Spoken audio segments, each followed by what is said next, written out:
Magandang buhay mga kapwa ko Pilipino. I-repost ko lang ito, courtesy ng SMNI at exclusive na news para po makita ng ating mga kababayan ang mga bagong nangyayari sa ating political arena. Ito po ay panayam exclusive po ng SMNI kay Attorney Panelo. Let us listen po. Ngayong umaga ang obligasyon na sumagot. At ang mga respondents, like yung Secretary Remulla, sino pa? Si PNP Chief Marbil, General Torre, at basta apat ang dinimanda namin doon Ang mag-re-represent po sa kanila under the law ay ang Solicitor General. Kung matatandaan nyo, yung Solicitor General ay ilang beses nating tinurigsa. Katunayan, kanina lang, di ba, pinatanggol yung, pinaalala ko yung walang jurisdiction pero kung ano nung pinapile nila. Ganun pa man, sila ang abogado ng gobyerno sa aming petition for writ of habeas corpus. Kanina nag-file sila ng manifestation ng opisina ng Office of the Solicitor General sa Korte Suprema. At ito po ang sinabi nila. Babasahin ko lang po yung mga pertinent paragraphs. To recall on March 17, 2018, the Republic of the Philippines in the exercise of its sovereign prerogative under Article 127, Paragraph 1 of the Rome Statute, deposited with the Office of the United Nations Secretary General its written notification of withdrawal from the statute. The withdrawal took effect on March 17, 2019. Paragraph 4 sa kanilang manifestation sa Supreme Court.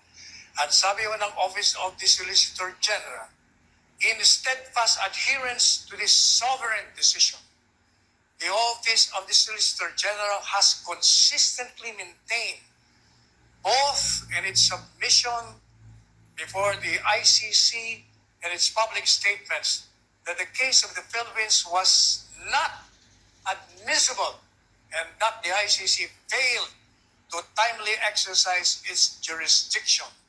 Consequently, the Philippines government has no legal obligation to cooperate with the ICC nor recognize any process emanating from the ICC following the effectivity of the country's withdrawal from the Rome Statute. Considering the Office of the Solicitor General's firm position that the ICC is barred from exercising jurisdiction over the Philippines and that the country's investigative, prosecutorial, and judicial system is functioning as it should, the OSG may not be able to effectively represent respondents in these cases and is constrained to recuse itself from the participating herein. At ang prayer po nila, wherefore the OSG most respectfully prays that its manifestation of recusal in the above captioned consolidated petitions be noted and or favorably considered. Ano pong ibig sabihin ng manifestasyon ng OSG? Ibig sabihin, the Office of the Solicitor General is in agreement with our position in the petition for a writ of habeas corpus na yung ICC ay walang jurisdiction. Kaya hindi raw nila pwedeng ipagtanggol, katawanin, irepresenta yung mga respondents, mga opisyalis ng gobyerno, ay ni Lucas Bersamin, ni PNP Chief Marbil, General Torres, ni Secretary Remulla. Hindi yun nila i-represent, ayaw nila. Ayon sa kanila, kasi mulat sa poll, ang aming mga pahayag, internally, publicly, sa lahat, pati na sa ICC, ay sinabi namin walang jurisdiction ang ICC. Kaya consistent with that, hindi po pwedeng kaming mag-represent dito sa respondents kasi hindi na kami makaka-epektibong mag-depensa sa kanila kasi kontra na sa aming posisyon. Anong ibig sabihin? Ibig ko sabihin, inaamin ng gobyernong ito na galing mismo sa abogado ng gobyerno kasi ang Solicitor General abogado ng gobyerno na talagang walang jurisdiction. Ibig ko sabihin, inaamin nila na illegal, unconstitutional ang ginawang pag-aresto, pagditini at pag-kidnap kay Presidente Duterte. Salamat, Attorney Panelo, sa panayam na to.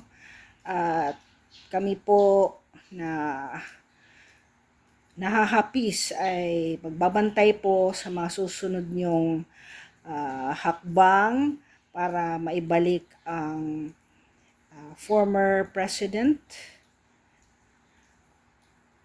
Rodrigo Duterte.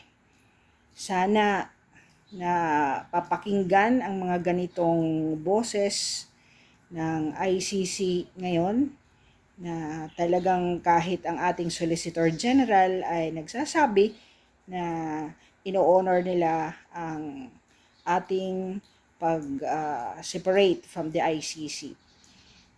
Great job, and we are praying for all of you and the safety of your team. Amen to that.